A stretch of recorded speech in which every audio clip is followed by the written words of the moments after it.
जब मेरी कमर में बहुत दर्द हो रहा था तो देवर ने मुझसे कहा, भाभी मैं आपकी मालिश करूं तो आपको निश्चित तौर पर आराम महसूस होगा।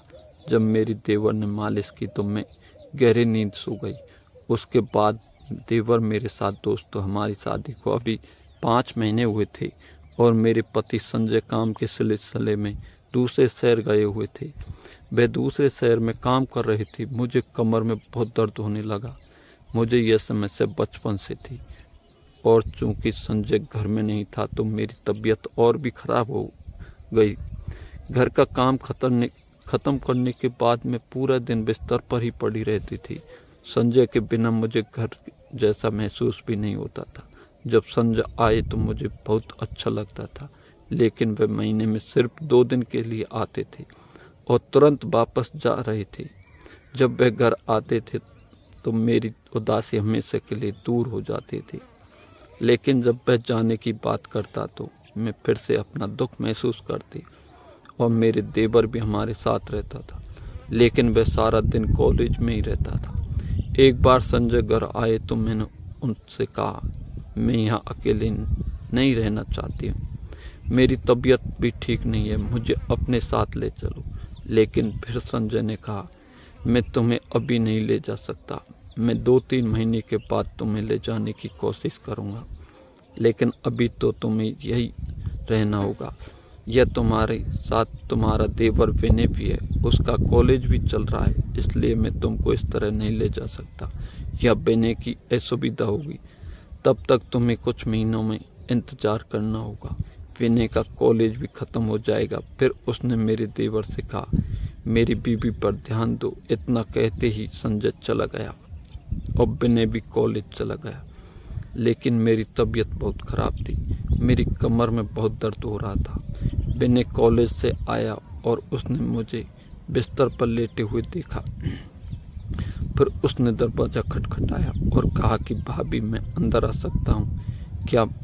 मैंने कहा हाँ आ जाओ। फिर वह अंदर आया। उसने कहा, क्या हो रहा है भाभी, आपकी तबीयत ठीक नहीं है क्या? मुझे बताओ तुम्हारे साथ क्या हो रहा है?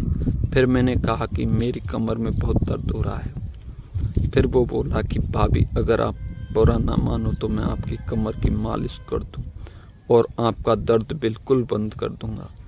मेरी कमर में इतना दर्द हो रहा था कि मैं उसे मना नहीं कर सकी, क्योंकि मैंने सोचा कि अगर मालिश से राहत मिल जाए तो हर्ज क्या है। अब मैं मेरा दर्द भूल चुकी थी। फिर उसने कुछ देर बाद मुझे पूछा कि भाभी कैसा लगा? अच्छा लगा ना? मैंने कहा मुझे बहुत अच्छा लग रहा है। मैंने उससे कहा, बहुत अच्छे से मेरी मालिश की, मेरा इतना ख्याल रखने के लिए धन्यवाद भाभी, मैंने थोड़ी हेल्प कर दी। आप मेरे काम में मुझे कितनी हेल्प करती हो। अगर मैं आपका थोड़ा सा भी काम कर दूं तो शुक्रिया कहने की ज़रूरत नहीं। और फिर हमारे बहुत अच्छी बात हुई। उस दिन से उसने मेरा बहुत ख्याल रखा और अच्छा बोल रहा था। अब मेरे बिना उसका कोई काम होता नहीं था। वह कॉलेज से आते ही सबसे पहले मेरे कमरे में आता था, यह देखने के लिए कि मैं रसोई में हूँ या नहीं। और चूँकि घर में कोई नहीं होता था, इसलिए मुझे भी उससे बात करनी पड़ती थी। मैं उससे ऐसे बात करती थी जैसे वह मेरे भाई जैसा हो, इसलिए मैं उससे खुलकर बात करती थी। कभी कभी वह मुझे शॉपिंग के लिए भी बाहर ले जाता था। मैंने शादी के बाद कभी ड्रेस नहीं पहनी थी, लेकिन उसने मेरे लिए एक ड्रेस खरीदी थी, अपनी पसंद की। उसने मुझसे कहा, भाभी आप ड्रेस में बहुत खूबसूरत लगोगी, इसे पहन कर देखो। मैं बिल्कुल भी ड्रेस नहीं पहनना चाहती थी, लेकिन उसका मन रखने के लिए मैंने ड्रेस पहन ली। मैंने शादी के बाद कभी कोई ड्रेस नहीं पहनी, मैंने साड़ी पहनी हुई थी। मैं घर में काम करते करते समय हर दिन गाउन पहनती थी, और चूंकि वह घर में था तो मैं परचून ओढ़ लेती थी। वह हमेशा मुझसे अच्छे से बात करता था, भाभी आप गाउन पहनती हो तो उसको ऊपर चुनरी क्यों पहनती हो? आपको गर्म नहीं होता क्या?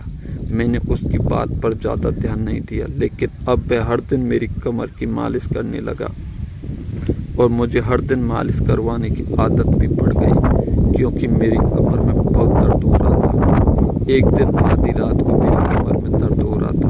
उसी दिन मुझे नींद नहीं आई और मेरे कमरे की लाइट जल रही थी। उसे संजय को एहसास हुआ कि उसकी भाभी अभी सोई नहीं है। वह मेरे कमरे के पास आया और दरवाज़ा खटखटाया। मैंने पूछा कौन है, तो उन्होंने कहा कि मैं बिनी हूँ। बिनी ने कहा कि क्या मैं आपकी कमर की मालिश कर सकता हूँ। मैंने इस बारे में कुछ नहीं कहा क्योंकि आधी रात हो चुकी थी। बिनी ने फिर कहा क्या हुआ भाभी, क्या और भी परेशानी है। फिर मैंने कहा कि हाँ मुझे बहुत दर्द हो रहा है। यह सुनकर उसने तेल लिया और मेरी कमर पर लगा दिया और मसाज करने लगा। वह इतने अच्छे से मसाज कर रहा था कि 2-3 मिनट में ही मेरी कमर का दर्द बंद हो गया। लेकिन उस दिन कमर दर्द बंद होने के बाद भी ऐसा लग रहा था कि वह मालिश करना बंद ना करे। मैं भूल गई थी कि मालिश करने वाला मेरे पति नहीं बल्कि मेरे देवर है। मेरा शरीर सूझ गया था, जो कि मेरे पति मेरे आस पास नहीं थे, इसलिए मेरा शरीर कभी भी पूरी तरह संतुष्ट नहीं हो पाता था। और ये बात बिनी को भी पता था। मसाज करते करते मैं अपने हाथ ऊपर की ओर ले गया और फिर नीचे तक ले रहा था। मैंने उससे कहा कि तुम ये क्या कर रहे हो। उसने मुझसे कहा कि भाभी क्या हुआ, क्या मैं कुछ गलत कर रहा हूँ, क्या आप भी ऐसे ही चाहते हैं ना। फिर मैंने जल्दी से बिस्तर से उठने की कोशिश की, लेकिन उसने मुझे उठने नहीं दिया क्योंकि घर में हम दोनों ही थे। मैं चिल्लाने पर भी कोई मेरे पास मुझे बचाने नहीं आया। उसने मेरे साथ बहुत गंदी हरकतें की और वह फ्रेश होने के लिए बाथरूम में चला गया। फिर मैंने पुलिस को फ़ोन किया। पुलिस पहुंचने के बाद उसे गिरफ्तार कर लिया और ले जाया गया। क्या कोई अपने भाई की पत्नी के साथ ऐसा करता है। भाभी को मां समान मानना चाहिए। मैं उन्हें अपना भाई मानती थी, लेकिन मुझे इस बात का अंदाज नहीं था कि वे इस स्तर तक पहुंच जाएंगे। मैं उसके मन के पाप को पहचान न सकी। मेरी भगवान प्रार्थना है कि ऐसे किसी के साथ ना हो। दोस्तों, कहानी कैसी लगी हमें कमेंट करके